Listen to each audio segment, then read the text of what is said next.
Hello बच्चों। आज हम पढ़ेंगे AC alternating current. Alternating current वो बोर्ड के हिसाब से हम इसको पढ़ने की कोशिश करेंगे, है ना, बोर्ड पैटर्न से, चाहे वो सीबीएसई हो या आरबीएसई या वो कोई दूसरा बोर्ड, उसके हिसाब से पढ़ने की कोशिश करेंगे, है ना। कोशिश करेंगे कि इसको शॉर्ट में पढ़ लें ताकि फटाफट से अपना ये चैप्टर कंप्लीट हो जाए। ठीक है, तो अभी इस वीडियो में हम एवरेज करंट और आरएमएस करंट निकालना सीखेंगे। ठीक है, तो सबसे पहले बात करते हैं अपन एवरेज, अच्छा, करंट की और वोल्टेज दोनों। ठीक, करंट या वोल्टेज दोनों। ठीक है, हम इसमें निकालना सीखेंगे। ठीक, तो स्टार्ट करते हैं अपन। हम्म, सबसे पहले बात करते हैं हम एवरेज करंट या एवरेज वोल्टेज की। एवरेज करंट या एवरेज वोल्टेज, एवरेज करंट या वोल्टेज, तो दोनों में से कुछ भी निकाल लेंगे हम, इसमें कोई दिक्कत नहीं है ना। अच्छा, ये जो है हमको दो तरीके से निकालना है, एक तो हाफ साइकिल के लिए और एक निकालेंगे हम फुल साइकिल के लिए। हाफ साइकिल का मतलब 0 से t/2 तक, फुल साइकिल का मतलब है 0 से t तक। ठीक है, अच्छा, इनके आंसर हम पहले से एक बार याद रखें तो ज़्यादा बेटर है कि 0 से t तक का आंसर आएगा 0, और 0 से जीरो से t/2 तक का आंसर आएगा 2I0 अपॉन पाई या 2V0 अपॉन पाई। इसको अगर न्यूमेरिकली हम बोले तो 0.638 होता है ना। आई नोट बोल दो या वी नोट बोल दो, जो भी हमको बोलना है। करंट की बात करेंगे तो आई नोट आ जाएगा और वोल्टेज की बात करेंगे तो वी नोट आ जाएगा। ठीक है, ये हो गया हमारा छोटा सा इंट्रोडक्शन। अब बात करें एवरेज। एवरेज का फॉर्मूला क्या होता है, हमको पता है। एवरेज का फॉर्मूला टोटल सम और नंबर ऑफ नंबर्स, ऐसा कुछ करके अपन बोलते हैं। तो सेम टू सेम यहाँ पर भी हम वही फॉर्मूला लगाएंगे एवरेज का। यहाँ पे करंट के रेस्पेक्ट में अगर मैं बात करूँ तो आई एवरेज का फॉर्मूला क्या लगेगा, हम कहेंगे कि भैया हम जितना भी करंट है उन सबको सम कर लेंगे और डिवाइड बाई किससे करेंगे, टाइम से, है ना। जितने नंबर्स नंबर्स यहाँ पे किसके रेस्पेक्ट में आएंगे, टाइम के रेस्पेक्ट में आएंगे। अब अगर मैं हाफ साइकिल की बात करूंगा तो 0 से t/2 तक लिमिट लग जाएगी दोनों तरफ, और अगर मैं फुल साइकिल की बात करूंगा तो 0 से t तक की लिमिट लग जाएगी। ठीक है, ये अब इसमें हम ऐसा बोल सकते हैं कि ये तो जैसा का जैसा रह जाएगा आई डॉट डी टी और 0 से t/2, लेकिन नीचे की तरफ इसका इंटीग्रेशन क्या हो जाएगा, t/2, इसका इंटीग्रेशन t हो जाएगा और t की लिमिट लगाएंगे, अपर लिमिट माइनस लोअर लिमिट, तो t/2 आएगा, और t/2 को लिख दूंगा मैं 2/t integration of I dot D T 0 से t/2। सिमिलरली यहाँ पे जो ऐसा करेंगे तो उसका आंसर आ जाएगा 1/t 0 से t I dot D T. और आई की वैल्यू क्या होती है, ये आई इंस्टेंटेनियस करंट है तो इसकी वैल्यू जाएगी आई नॉट साइन ओमेगा टी। और अगर सेम टू सेम यहाँ पे वी की बात कर रहे हो तो वी की वैल्यू जाती है V naught sine omega T. V की जगह पे आई आ जाएगा, इतना सही है। ठीक है, तो मतलब सीधा सा है कि एवरेज करंट अगर मेरे को हाफ साइकिल के लिए निकालना है तो मैं ये वाला फॉर्मूला यूज करूंगा, और अगर मेरे को एवरेज करंट फुल साइकिल के लिए निकालना है तो मैं ये वाला यूज करूंगा, जिसमें आई की वैल्यू ये वाली हो जाएगी, यहाँ पे भी आई की वैल्यू ये वाली हो जाएगी। ठीक है, अगर मेरे को एवरेज वोल्टेज की वैल्यू निकालनी होगी तो आई की जगह पे वी लिख दूंगा, यहाँ पे भी आई की जगह पे वी लिख दूंगा, और वी की वैल्यू ये वाली हो जाएगी, ये वाली मेंशन कर देंगे। ठीक है, इज इट क्लियर। चलो अब स्टार्ट करते हैं हम, इसी एक ही पार्ट में कोशिश करते हैं हम दोनों के दोनों डेरिवेशन अपने हो जाएं ताकि वो समझ में आ जाएंगे, इजीली समझ में आ जाएंगे। ठीक है, अब मैं यहाँ पे इधर तो लिख देता हूँ फुल साइकिल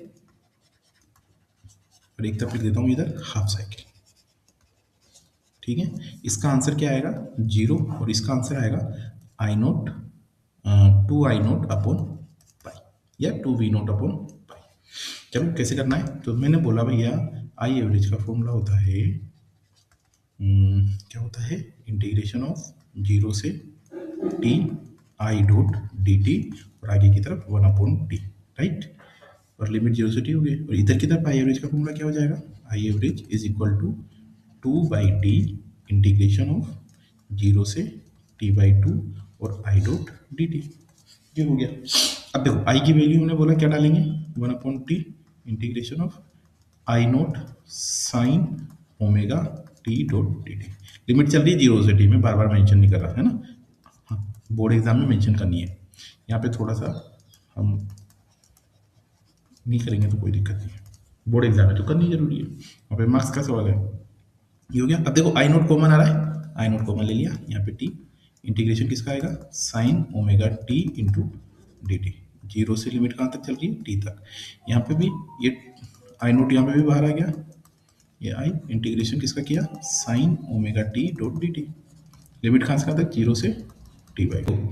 अब यहाँ पे क्या होगा आई नोट का क्या करेंगे, आई नोट और अपॉन टी तो जैसा का जैसा, साइन ओमेगा टी का इंटीग्रेशन क्या होता है माइनस कोस ओमेगा टी, और फिर ओमेगा टी का डिफरेंशिएशन करेंगे वो किधर आएगा नीचे की तरफ, क्या होगा ओमेगा, और लिमिट कहाँ से कहाँ तक लगेगी बेटा 0 से टी तक। डिट्टो ये यहाँ पे भी ये होगा, ये 2 आई नोट अपॉन पाई आई, सॉरी 2 आई नोट अपॉन टी है ना, ये मैं एक पे कर 2 आई नोट अपॉन टी, यहाँ पे भी टी है, साइन ओमेगा टी का डिफरेंस इंटीग्रेशन करेंगे तो क्या आएगा again minus cos omega T, और ओमेगा टी का करेंगे तो ओमेगा, और लिमिट 0 से फिर से टी बाई टू था।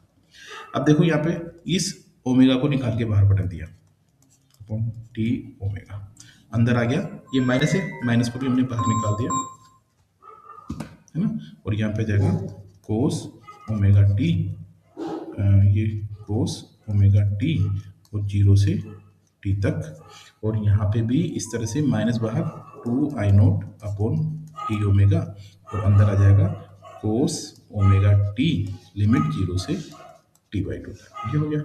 अब देखो आ गया। अब एक छोटा सा यहाँ पे काटा कोटा कर लेते हैं अपन, क्या कि हमको पता है omega equal to 2 pi by T होता है, राइट। तो यहाँ से इस टी को भी इधर लेके आ जाऊंगा तो omega into T equal to 2 pi हो जाएगा। तो यहाँ पे टी ओमेगा की जगह क्या लिख दूंगा बेटा मैं, क्या लिख दूंगा माइनस आई नोट अपॉन 2 पाई, क्लियर।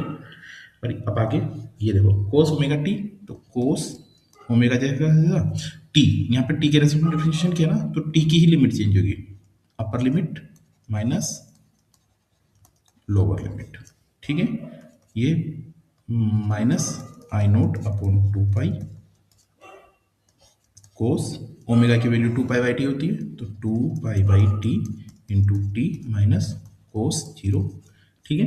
टी से टी मर गया। अब कोस 2 पाई की वैल्यू क्या होती है, कोस 2 पाई की वैल्यू 1 होती है, तो 1 माइनस 1 कितना हो गया 0, तो आंसर इज 0। अब यहाँ पे क्या है थोड़ा सा चेंज है, देखो क्या है चेंज, पहले तो इसी को लिख देते हैं अपन माइनस 2 आई नोट अपॉन टी ओमेगा की जगह 2 पाई लिख दूँ, यहाँ पे ये 2 पाई लिख दिया मैंने। यहाँ पे देखो ये कोस ओमेगा की जगह पे मैं लिख देता हूँ डायरेक्ट 2 पाई बाई टी, है ना यहाँ पे, और टी की जगह पे ये एक बार तो टी ही लिख दिया, और लिमिट 0 से टी बाई टू तक, है ना। अब देखो क्या होगा, ये 2 से तो 2 कैंसिल हो गया, तो इसको थोड़ा दिया, तो माइनस आई नोट अपॉन पाई, यहाँ तक ठीक। देखो माइनस आई नोट अपॉन पाई हो गया। अब ये कोस अब 2 पाई बाई टी से जैसा कैसा, upper limit capital T minus upper limit T by two, ये upper limit T by two minus cos 2 pi by T, और लोअर लिमिट 0, ये डाल दिया हमने। तो ये टी से तो टी मर गया, ये 2 से अपन बोल देंगे 2 मर गया, ठीक है। तो देखो माइनस आई नोट अपॉन पाई, कोस पाई बचा माइनस कोस 0 बचा, यहाँ पे क्या बचा था कोस 2 पाई और कोस 0, यहाँ पे क्या बचा है कोस पाई और कोस 0। अब देखो क्या अंतर है दोनों में, यहाँ पे आके कि कोस पाई की वैल्यू जाएगी -1 और कोस 0 की वैल्यू 1, तो -1 और -1 कितना हो गया -2, और -2 और माइनस क्या हो जाएगा +2, तो 2 आई नोट अपॉन पाई, और इसी को लिख देंगे अपन 0.637 आई नोट, ये आंसर आएगा, ठीक है। ये हो गया आपका फुल साइकिल, और ये हो गया आपका फुल साइकिल, और ये हो गया आपका हाफ साइकिल, ये हो गया आपका फुल साइकिल, ये हो गया हाफ साइकिल, दोनों के फॉर्मूले हो गए, एक का आंसर आ गया 0 और एक का आंसर आ गया 0.637, ठीक है।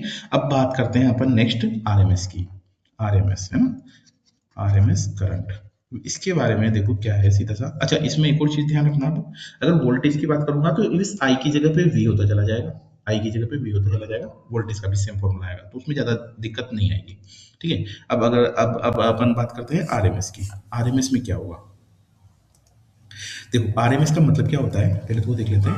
Are M S root mean square, है ना। बोलते रूट मीन स्क्वायर है, लेकिन यूज करते हैं तब उल्टा यूज करते हैं। स्क्वायर करेंगे, फिर मीन करेंगे, फिर रूट करेंगे। मीन मतलब एवरेज, है ना, जो हमने पहले किया था वैसा ही कुछ एवरेज यहाँ पे निकालेंगे। तो देखो कैसे निकालेंगे, आई आर एम एस क्या बोला भाई, पहले स्क्वायर करो, किसका स्क्वायर करो, करंट का स्क्वायर करो, आई स्क्वायर। फिर उसके बाद उसका एवरेज निकालो, एवरेज कैसे निकाला था, ये D T integration of zero से टी, और अपॉन में इंटीग्रेशन ऑफ जीरो से टी, तो वो क्या बोल दिया था अपन ने, कैपिटल टी बोल दिया था। और फिर उसके बाद बोला कि रूट निकालो, तो ये मैंने रूट निकाल दिया। ये आई आर एम एस का फॉर्मूला हो गया। और इसमें आई की वैल्यू क्या लिख देंगे अपन, वही आई नोट साइन ओमेगा टी। अगर v यूज करेंगे तो v की वैल्यू क्या लिख देंगे, v note sine omega T. मतलब यहाँ पे वी आर एम एस अगर मैं बोलूँ तो क्या हो जाएगा, ये रूट ये V square D T zero से टी अपॉन में कैपिटल टी, ये हो जाएगा। बस ये इसका फॉर्मूला हो गया, ये इसका फॉर्मूला। डेरिवेशन एक का किसी का भी कर देते हैं, है ना। इस बार v का कर देते हैं अपन डेरिवेशन, ज़्यादा ठीक रहेगा। देखो जैसे मैं v का डेरिवेशन करता हूँ क्या होगा, वही है ना, आर एम एस निकाल रहे हैं। तो कैसे निकालना है, तो हमने बोला भैया v R M S is equal to होगा रूट में इंटीग्रेशन करना है जीरो से टी तक, किसका, V V square dot D T, और वन अपॉन टी नीचे था, उस वन अपॉन टी को मैं ऊपर की तरफ लेके आ गया। ठीक है यहाँ तक। अब उसके बाद में इज इक्वल टू यहाँ पे क्या आएगा, देखो वन अपॉन टी तो ये आई है, वी स्क्वायर, वी की वैल्यू क्या लिखी बोली अपन ने, वी की वैल्यू बोली है V naught sine omega T. Same to same यहाँ पे डिटो डाल देते हैं अपन। तो वी स्क्वायर, इसका स्क्वायर होगा, इसका स्क्वायर होगा, तो वी नोट स्क्वायर हो गया, साइन स्क्वायर ओमेगा टी हो गया, और ये डी टी हो गया। लिमिट कहाँ से कहाँ तक, जीरो से टी तक। अब ये आगे क्या करें भैया, वी नोट स्क्वायर को तो बाहर निकाल दो, और टी कॉन्स्टेंट है ना वी नोट, इसलिए बाहर निकाल दिया, है ना। इंटीग्रेशन यहाँ पे किसका होगा, sine square omega T into T T का। अब एक और चीज़ याद रखनी है कि sine square theta is equal to क्या होता है, one minus cos two theta upon two. तो यहाँ पे क्या बन जाएगा, देखो रूट में V naught square upon T, black pen ले लेते हैं, integration of one minus cos two omega T upon two into T T, ये हो गया। ठीक है, ऐसा कुछ हो गया है। अब उसके बाद में देखो रूट में ये V naught square upon two T, ये तो बाहर आ गया। अच्छा लिमिट कहाँ से कहाँ तक चल रही थी, जीरो से टी तक चल रही है ना, ये लिमिट जीरो से टी, और यहाँ पे आ गया one minus cos two omega T, ये इंटू टी टी। ठीक है, अगर मैं यहीं से करूँ आगे तो देखो क्या होगा, रूट में V naught square upon two T तो चलिए रहा है, यहाँ पे क्या होगा, वन का इंटीग्रेशन क्या होगा, टी डी टी के रेस्पेक्ट में या टी के रेस्पेक्ट में, T minus cos two omega T का इंटीग्रेशन क्या होता है, साइन टू ओमेगा टी, फिर टू ओमेगा टी का डिफ्रेंशिएशन होगा, वो नीचे आएगा तो टू ओमेगा, ये हो गया जीरो से टी तक। ठीक है, यहाँ तक हो गया, ये रूट में आ गए, ये वी नोट स्क्वायर हो गया अपॉन टू टी हो गया। अब टी की अपर लिमिट माइनस लोअर लिमिट, अपर लिमिट टी है, लोअर लिमिट टी जीरो है, तो टी माइनस जीरो, ये माइनस यहाँ पे वन अपॉइंट टू ओमेगा तो बाहर आ जाएगा। यहाँ पे भी फिर से क्या लिखोगे, upper limit minus lower limit, देखो साइन टू ओमेगा की वैल्यू क्या होती है, हमने पहले देखा था two pi by T, upper limit capital T minus sine two into two pi by T, lower limit zero. ठीक है, ये टी से टी कट गया। ठीक है, यहाँ पे आगे देखो क्या हुआ, V naught square upon two T, यहाँ पे ये तो टी बचा, यहाँ पे माइनस ये वन अपॉन टू ओमेगा। अब देखो sine four pi, two two four, और यहाँ पे sine zero, sine four pi की वैल्यू होती है जीरो। ठीक है, और साइन जीरो की वैल्यू भी होती है zero, zero minus zero zero, zero को वन अपॉन टू ओमेगा से मल्टीप्लाई किया तो जीरो, तो यहाँ पे क्या बचा, केवल टी बचा, तो ये टी से इस टी को भी उड़ा दिया, तो अंदर बचा V naught square upon two, ये रूट में कर दिया, और इसको बाहर निकाला तो V naught upon root two, या फिर 0.707 वी नोट। ठीक है, ये आंसर आ गया। यहाँ पे छोटा सा ये भी कर सकते हो आप लोग कि ये जो बोला ना हमने, ये वाला पार्ट कौन सा, कोस टू ओमेगा टी, तो ऐसा बोलते हैं, शॉर्ट में भी लिख देते हैं कि जीरो से टी अगर लिमिट लगाई है और कोस 2 ओमेगा टी का डिफरेंशिएशन का इंटीग्रेशन कर रहे हो आप dt के रेस्पेक्ट में, तो इसका आंसर हमेशा 0 आता है। तो आप यहाँ पे सिंस करके ये 0 करके इस वाले पार्ट को 0 भी डायरेक्ट मेंशन कर सकते हो, अगर ये वाला थोड़ा सा अगर कॉम्प्लिकेटेड लगता है तो t और t की जगह पे ये वाला पार्ट चलेगा, इसे ये वाला पार्ट चलेगा, इसे ये वाला पार्ट पूरा का पूरा आपने 0 कर ही दिया, तो थोड़ा सा वो हो जाता है, आधा नंबर कटेगा मुश्किल से। ठीक है, थैंक यू।